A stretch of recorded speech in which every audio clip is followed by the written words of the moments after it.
Cuando el río suena es el nombre de este programa, pero en estos últimos días lo que ha retumbado, retronado y removido es precisamente la tierra. Los sismos del día 7 y del día 19 de septiembre, que han caído como una terrible losa sobre las espaldas de muchos, de muchísimos mexicanos, sin duda es el tema del día en los cafés, en los programas, en los medios, en todos lados. Y es propio, pero hemos querido abordar en esta edición pues algo técnico, es decir, David Heredia, director general de La Opinión, y nuestro compañero Xavier Rosado, que es ingeniero civil de profesión, junto con un servidor, pues hemos querido entrar un poco a las entrañas de la tierra y preguntarle al profesional del ramo, ¿por qué tiembla, ingeniero? ¿Por qué tiembla? Muy buena pregunta. Los científicos del mundo han estado haciéndose la misma pregunta y quiero decirles, Fernando, que la respuesta no se ha hallado. Es decir, hay quienes afirman, hay varias corrientes, ¿no?, de científicos que afirman que los sismos los causa el movimiento de las placas tectónicas. ¿Sí? Como todos sabemos, el planeta Tierra, la corteza terrestre está compuesta por placas, enormes placas de miles y miles de millones de toneladas, que se desplazan y chocan entre ellas y generan una enorme energía que se transforma en una onda sísmica. Entonces atribuyen a que las placas, al moverse las placas, generan los sismos. Y otra corriente mundial que dice, no, el movimiento del planeta con una serie de factores se combinan y hacen que los sismos hacen que se muevan las placas. Entonces no hay una definición precisa, pero bueno, lo que sí es cierto es que se forma una onda sísmica, el choque de esas placas tectónicas que son, por eso se llaman tectónicas, son gigantescas y son fuerzas enormes, fuerzas tectónicas, que son las que provocan la energía que alimenta la onda sísmica. Pero esto me viene, no sé, David, ¿cómo lo ves tú? Como que ¿qué fue primero, si el huevo o la gallina? O hay quienes también plantean que no queda muy claro si Dios creó al hombre o el hombre creó a Dios para tener un ser superior que le proteja. Y muchas, porque a mí me lleva a pensar, bueno, entonces, ¿el planeta es un ser vivo? Así es un ser vivo, tan es así que pues la energía que proviene del centro de la Tierra funde rocas y se genera el magma, y ese magma genera una enorme presión sobre la corteza, y a veces se forman cadenas montañosas, y esos volcanes hacen erupción y sale la lava, salen los gases, salen cenizas, y que son también síntomas de... Respira, como que es una válvula. Transpira. Es una válvula de escape, ¿no? Los volcanes que están en erupción. Y recordemos que México, nuestro país, pues es un país realmente sísmico, porque longitudinalmente es atravesado por dos grandes cadenas montañosas, tanto la Sierra Madre Occidental como la Sierra Madre Oriental. Y en estas cadenas montañosas pues, se ubican volcanes que son geológicamente jóvenes. Por ejemplo, en el caso de la frontera con Guatemala, tenemos un volcán, el Tacaná, que es un volcán joven, que está, pues en cualquier momento entra en actividad. O tenemos el volcán del Fuego en Colima, que también hace exhalaciones, como el Popocatépetl cercano a la Ciudad de México, que son volcanes, que en esta ocasión el Popocatépetl también tuvo cierta reacción, echó ceniza y un poco de lava, producto también del movimiento, de la onda sísmica, ¿no? Y bueno, pues lo que se ha hecho es estudiar mucho esto. Hay quienes, los doctores en ciencias, los geólogos, que se dedican a estudiar esto con el fin de poder, que los ingenieros a la hora de diseñar y construir las estructuras, pues se puedan diseñar de tal manera que resistan los, que resistan los sismos, porque es una realidad de nuestro país que es una zona sísmica, ¿no?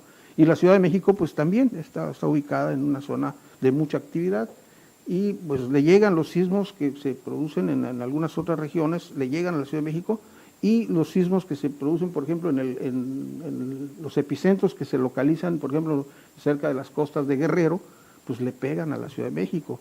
Ahora, ¿cuál fue la diferencia entre estos dos últimos sismos, o bueno, los últimos que han acontecido? que la diferencia estuvo en el epicentro, ¿no? El primer sismo que golpeó a la Ciudad de México se localizó su epicentro frente a las costas de Chiapas por Pijijiapan, que está en la zona. 85. No, el anterior el del día 7. El del día 7, que el epicentro se registró en Pijijiapan, en Chiapas, que se localiza en el Soconusco, ¿no? Hacia el Pacífico. Que claro, en la distancia que hay de Pijijiapan a la Ciudad de México serán unos 2.000 kilómetros, ¿no? Pero nosotros sentimos aquí en Yucatán, y está considerada una zona asísmica, sentimos ese temblor. Por la cercanía de ese epicentro. La ubicación del epicentro. Del epicentro, ¿no? Sí. Y el otro sismo que golpeó, el último tan destructivo, que fue de menor intensidad, según los registros del sismógrafo. El sismógrafo lo que es una gráfica que va vibrando la aguja del sismógrafo y va marcando la gráfica, y esa gráfica se compara con las distintas escalas, la escala de Mercalli o la escala de Richter, que es la escala más, pues la que se ha puesto más en uso, más se ha generalizado nos hemos familiarizado más con la escala de Richter, pero hay muchas escalas para medir sismos. La de Mercalli, por ejemplo, es otra, pero la de Richter es una escala un poquito cuantitativa y cualitativa, es decir, registra la intensidad del sismo, la gráfica se compara con la escala de Richter y nos dice, bueno, este sismo fue de 7.1, de 7.2 o de 8.1, en fin, las distintas mediciones que se hacen, pero el de Richter tiene la ventaja que es un sismo que es una medición que se toma en cuenta los aspectos cualitativos, es decir, los aspectos destructivos que tiene el sismo, ¿no? Ahora bien, lo curioso en este caso es que el sismo el último fue de menor escala, pero fue más destructivo, ¿no? Recordemos que la noche que pegó el sismo anterior, pues la Ciudad de México prácticamente no sufrió daño, pero esta vez con menor intensidad sufre más daño la ciudad porque el epicentro se localizó en el estado de Morelos a 120 kilómetros de la ciudad, muy cercano a la Ciudad de México. Se localizó en tierra firme. En tierra firme, así. No en mar. No en el mar, adentro, sí. Sí, así es. Bueno, y en este caso, los grados, ¿por qué se tipifican los grados? O sea, ¿cómo se van haciendo? Sí, efectivamente. 1, 2, 3, 4, hasta 7, 8 máximo. Sí, ¿Cuál es el máximo en esa tipología? 9 grados en la escala de Richter y, si mal no recuerdo, creo que es 11 grados en escala de Mercalli. Es como los grados centígrados y los grados Fahrenheit. Y entonces, son unidades de medida. El famoso Big One, ¿de cuánto sería? Bueno, sería de arriba de 8, ya es un super sismo. Arriba de 8, 8.5. Las estructuras en la Ciudad de México, por ejemplo, yo recuerdo que el reglamento de construcción, a partir del sismo del 85, se cambió el reglamento y se exige que el diseño de las estructuras se tome en cuenta sismos de hasta 8.5 grados. O sea, si llega a haber un sismo mayor, es un riesgo mayor, porque las estructuras, pues económicamente no sería factible hacer estructuras tan robustas para sismos de 9 o 10 grados, o como se hacían las iglesias antiguamente con muros de 2 metros de espesor. Bueno, actualmente no. Y los contrafuertes. Y los contrafuertes. Actualmente lo que se ha generalizado es el uso del concreto. Ahora, técnicamente se ha avanzado mucho en el diseño de estructuras. ¿Qué sucede realmente? Un sismo es una onda parecida a una onda como cuando tiramos una piedra dentro de un estanque y es una celeridad aparente, ¿no? Entonces esa onda se va expandiendo y esa onda sísmica tiene una frecuencia, ¿no? Entonces hay métodos para diseñar estructuras tomando en cuenta un fenómeno de la física acústica, el fenómeno de la resonancia. Es decir, el fenómeno, el sismo genera una onda, es energía que se manifiesta a través de una onda y tiene una frecuencia de vibración. Es una frecuencia que nosotros los ingenieros llamamos la frecuencia excitadora, es la que hace el movimiento, excita. Pero eso es cuando el movimiento es oscilatorio, ¿no? Puede ser oscilatorio, puede ser trepidatorio, puede ser una combinación de ambos, ¿no? La frecuencia excitatoria puede ser de un producto de un sismo o producto del viento. Entonces, cuando esa frecuencia iguala la frecuencia natural de vibración de la estructura, es cuando viene el fenómeno de la resonancia y es cuando se colapsa la estructura. Eso es lo que hace que se caigan las estructuras. Este es un fenómeno muy conocido, muy antiguo. Se decía que, por ejemplo, las tropas de Napoleón, en el caso de que iban marchando, y ese ritmo de los soldados a la hora de marchar, hacían que se cayeran los puentes. No tanto por el golpe de las botas de los soldados, sino que esa frecuencia excitadora, esa frecuencia se daba la casualidad de que se equipare o se iguala a la frecuencia natural del puente, y es cuando se colapsa la estructura. ¿Cómo podemos comprobar esto? En la escuela, pues en el laboratorio se hacen las pruebas muy sencillas. Me acuerdo que nosotros colocamos dos copas de vino, de cristal muy cercanas uno a otro, y contratamos un mariachi de Garibaldi, un trompetista, y le pedimos que él diera la nota más aguda que pudiera, a cierta distancia de las copas, y sí, efectivamente, cuando el trompetista da la nota alta, la más alta, las copas empiezan a vibrar y chocan y se destruyen. Es cuando viene el fenómeno de la resonancia. Por eso hizo que se caiga el puente de las tropas de Napoleón. Y hay una película muy famosa de un puente de Estados Unidos de principios del siglo pasado, donde se ve que ahí la frecuencia excitadora fue el viento. Es un puente colgante, entonces el viento empieza a excitar, a mover el puente, y cuando el puente empieza a oscilar y llega a igualarse esas dos frecuencias y se da el fenómeno de resonancia, el puente colapsa, se rompe. De tal manera que todos los puentes, cuando se diseñan puentes, se tiene forzosamente que utilizar un método de cálculo dinámico para tener con certeza que nunca se iguale la frecuencia excitadora con la frecuencia natural. Me llama la atención del común de la gente, que muchos le dicen temblor, otros le dicen sismo, otros le dicen terremoto, y también hay hasta maremotos. Los maremotos, bueno, recordemos que el lecho marino es una zona también montañosa, hay elevaciones hasta más altas que el Everest en el lecho marino, y hay profundidades hacia también arriba y hacia abajo. Por ejemplo, nosotros en la costa del Pacífico, en Michoacán, en las costas de Michoacán, se tiene una de las fosas más profundas del mundo, a 20 metros, a 15 metros de la orilla de playa, se tiene una fosa enorme. Entonces, esa corteza también está en movimiento, las placas tectónicas que están abajo. ¿La extracción de petróleo en las profundidades marinas no contribuye? Claro, sí, desde luego. A pesar de que es muy superficial, el petróleo se encuentra no tan profundo. Pero se va compensando también, porque no solamente se extrae, sino también se inyecta. Inyecta agua, se inyectan químicos. Y produce fracturas, una mezcla de cal y sal. No sé qué clase de hacen explosiones y para generar una presión para que salga el petróleo. Sal cáustica, la sosa cáustica, es la sosa a través de el calcio y ¿cómo se llama? Y el agua. Sí, provocan una especie de explosión, genera una presión mayúscula y eso hace que el petróleo ascienda. Hay científicos que dicen que sí daña la corteza terrestre la extracción de petróleo, y sobre todo ese tipo de extracción donde se fractura y se lesiona, se lastima más la corteza terrestre, ¿no? Las capas. Entonces, esa es una forma, los ecologistas se oponen a ese tipo de extracción. De allá proviene de que tengamos que buscar energías limpias. Eólica, la solar y la de los mares, o sea, las corrientes marinas también producen energía. Así es. Decían estas gentes que están estudiando la cuestión del petróleo que a la larga sí se está dañando al planeta. Lo que pasa es que el petróleo cada vez es más profundo, porque se ha extraído el superficial y cada vez se tiene que profundizar más y métodos más agresivos para obtener ese petróleo que sí dañan al planeta.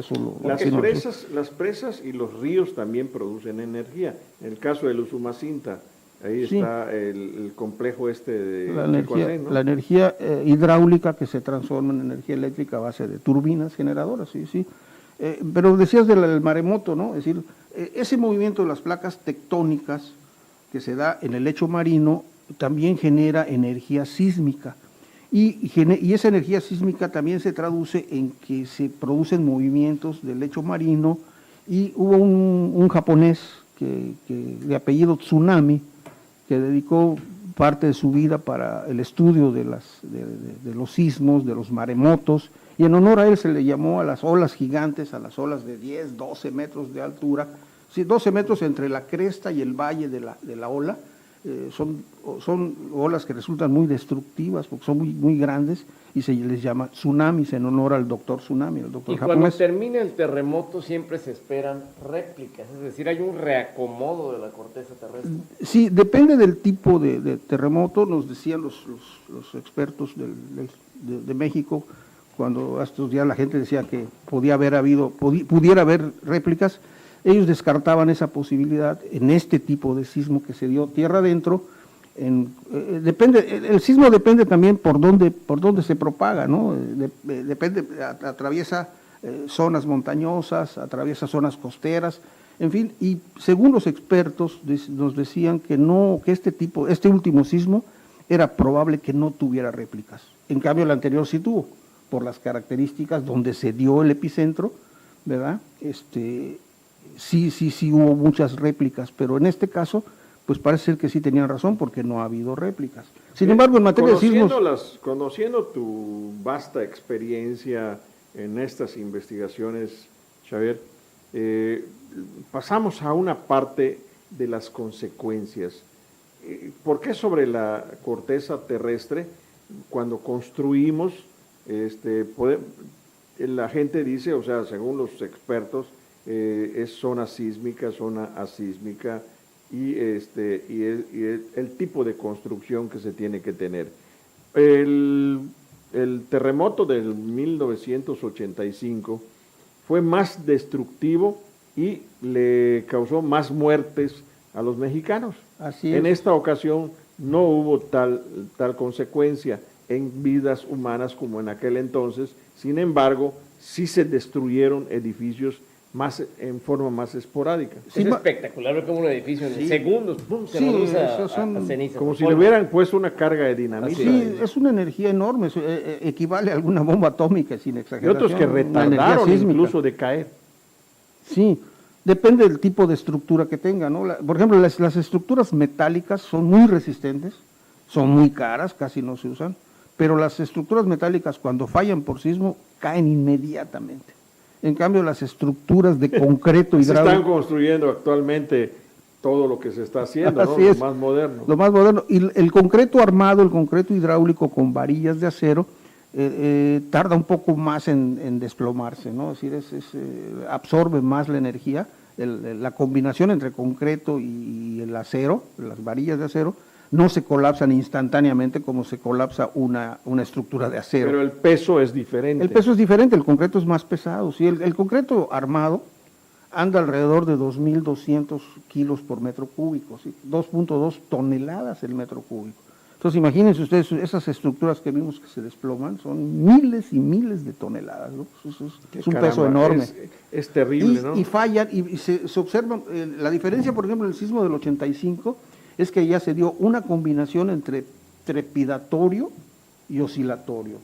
Y el oscilatorio tiene la gran desventaja para las estructuras de que el peso propio de un edificio de miles de toneladas, que lo soportan las columnas, sobre todo las columnas del primer piso, del segundo piso y el cimiento, cuando sube con la energía sísmica, el suelo sube y el peso propio del edificio de miles de toneladas hacen que se compriman las columnas, fallan por compresión y se colapsa la estructura. Eso se dio mucho en el sismo del 85. Se ve el edificio que se forma en una especie de sándwich.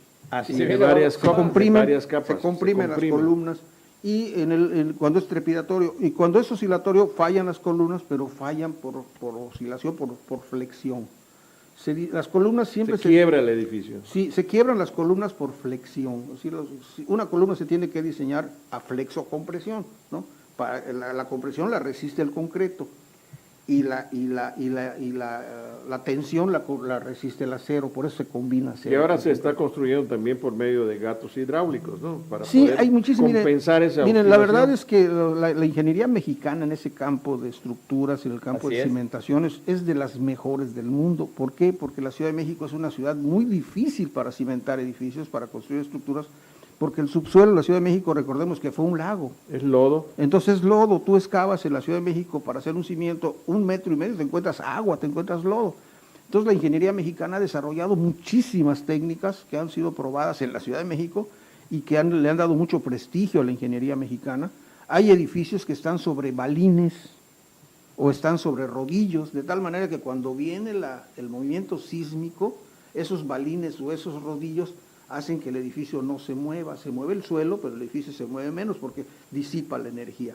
Hay otro tipo por ejemplo, la torre latinoamericana, que está tan famosa en México, nunca le pasa nada en los sismos. Ustedes han observado en el sismo del 57, que fue terrible, cuando se cayó el Ángel de la Independencia, luego el sismo del 85, que también fue, y este último sismo tremendo. La torre latinoamericana a veces no se le quiebra ni un solo cristal. Ni un cristal. La torre latinoamericana está cimentada, está hecha de acero, ¿no? Es una estructura de acero, y está cimentada sobre pilotes, que se llaman pilotes de control. Son unos elementos que Yo solo conozco los pilotes. No, son pilotes. Se hincan en el subsuelo, se hincan y llegan a 44 metros donde está la roca. Pero a ver, en esta ocasión, algo extraño, que en el sistema constructivo antiguo tenían la conciencia de los temblores, o sea, conocían el origen de los temblores, las iglesias, los templos católicos. Esta vez varios, o sea, más de los que normalmente se sabe, se vinieron abajo. Sí, sobre todo los cercanas al epicentro, ¿no? Las zonas de Morelos, de Puebla, las iglesias de Cholula famosas. La desgracia es que pobrecitos estaban en un bautizo, ¿no? Y se les vino encima toda la familia, la cúpula. 12 de una familia. Las iglesias son construcciones muy robustas que funcionan a compresión. Es decir, todo se comprime, los arcos generan esa compresión y eso es lo que le da la rigidez y la resistencia a la estructura. Las estructuras de acero o de concreto, esas trabajan a flexocompresión, o sea, pueden flexionarse y deben flexionarse, incluso las estructuras no deben ser rígidas para absorber la energía. Pero las iglesias, pues sí se mantienen en pie porque son muy robustas, pero llega el momento que esa frecuencia excitadora del sismo, pues entra en resonancia la cúpula, que está a compresión y se desploma, ¿no? Ingeniero, finalmente, ¿cuál es la diferencia entre un maremoto y un tsunami? El tsunami es la ola, es la altura de la ola, que se bautizó en el nombre, lo genera un terremoto que se genera en el mar, en el lecho marino. Es la que entra a tierra, ¿no? Entonces sí. O sea, un maremoto da lugar a un tsunami. Sí, el maremoto genera un tsunami, o sea, la ola en sí es un movimiento aparente. La ola no se desplaza el agua. Las partículas de la ola giran en sentido circular y se va transmitiendo la onda, no se desplaza el agua, se desplaza la onda. Entonces la tsunami viaja sobre la superficie marina, pero no es que se esté desplazando como en un río el agua. Pero llega a la orilla y arrasa con una ciudad. Al llegar donde ya es baja la profundidad, choca con el fondo del mar y se desencadena una energía destructiva, es cuando revienta la ola.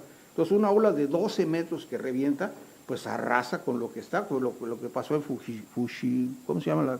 La nucleoeléctrica de Japón, que se dañó, que está a la orilla del mar, y el tsunami la destruyó. Fujiyama. Sí, no recuerdo el nombre en japonés de donde estaba, o donde está esa nucleoeléctrica. ¿Por qué ponen las nucleoeléctricas cerca del mar? Porque las nucleoeléctricas necesitan enfriar el reactor y necesitan grande. Tu coco. Saca tu moto. Entonces, las nucleoeléctricas las ponen como la de Laguna Verde que tenemos en Veracruz. ¿Por qué? Porque requieren grandes cantidades de agua para enfriar el reactor. Entonces las usan del mar. Por eso las ponen, pero el peligro es que puede llegar una ola gigante y las destruya, como fue el caso de Fujikama, no me acuerdo el nombre, perdón por el lapsus, ¿no? Pero eso es el problema de las tsunamis, es la ola. Y el maremoto es el terremoto que se genera en el lecho marino, en la capa de abajo, y genera el movimiento aparente de la... Pues sube el mar. Cuántas cosas estamos sabiendo gracias a la experiencia y el conocimiento que tiene nuestro compadre Xavier Rosado Echanove, que nos está explicando esto para que ustedes sepan el porqué de las cosas que suceden. Nosotros vemos en la televisión hoy muchas cosas de los rescatistas, pero no sabemos el origen de todas estas cosas. El chiste de todo ello no es solamente ver la gran tragedia que se está ocasionando para rescatar el porqué y cómo prevenir. Así es. O sea, el chiste es cómo prevenir. Sí, cómo salvar vidas. Los que han estudiado esto han hecho normas para poder, ¿cómo se llama?, hacer hay protocolos para reaccionar en consecuencia, ¿no? Así es, sí, las prácticas que se hacen, ¿no? Sí, oímos muchos términos a veces en las noticias y a veces hace unos momentos me preguntaba alguien por allá, dice, bueno, ¿por qué dicen epicentro, verdad? Bueno, lo que sucede es que el centro en sí donde se da la energía, se desencadena la energía sísmica, es un centro que está allá abajo a X profundidad. Este último estuvo, creo que el que se dio en el mar fue a 60 kilómetros de profundidad, el centro. Entonces, el epicentro, el de Oaxaca y Chiapas fue a 57 kilómetros. 57 kilómetros en la profundidad, allá está el centro en sí de la energía que se desencadena el sismo, y el reflejo que se da en la superficie es el epicentro, es el que localizamos con alguna referencia geográfica, pues está a tantos kilómetros de tal ciudad. ¿Cómo lo pueden medir? Con los sismógrafos, y bueno, hoy los sismógrafos son ya muy ¿Ya sofisticados. Es necesario que en Yucatán empecemos a considerar este tipo de construcción y de alerta y de prácticas? Siempre es bueno tener los instrumentos, siempre es bueno invertir. Yo insisto mucho, lamentablemente no se da en nuestro país, hay que invertir en investigación científica para conocer mejor. A la Comisión Federal y no el sismógrafo estaba apagado. Ni aquí. Entonces tenemos que conocer mejor nuestro planeta, tenemos que estudiarlo más. Tenemos que invertirle a la investigación científica para poder... ¿El sismógrafo? El sismógrafo estaba en el cementerio general, donde no hay nada que lo perturbe. Bueno, pues... Hay que estudiar más, hay que estudiar más el planeta para entenderlo mejor. Es correcto. Bueno, pues hemos querido abordar el tema para que junto con usted, o usted junto con nosotros, entendamos por qué suceden estos fenómenos, que no es maldad de nadie, simplemente suceden por la estructura del planeta Tierra. Por eso hay que cuidarlo. Es el único lugar que tenemos para vivir. Hasta pronto. Muchas gracias. Al contrario. Compadre. Gracias. Muchas gracias a ustedes, por aguantarme. Iluminado con tu sapiencia. Muchas gracias. Sigue su causa. Sigue su causa. Muchas gracias.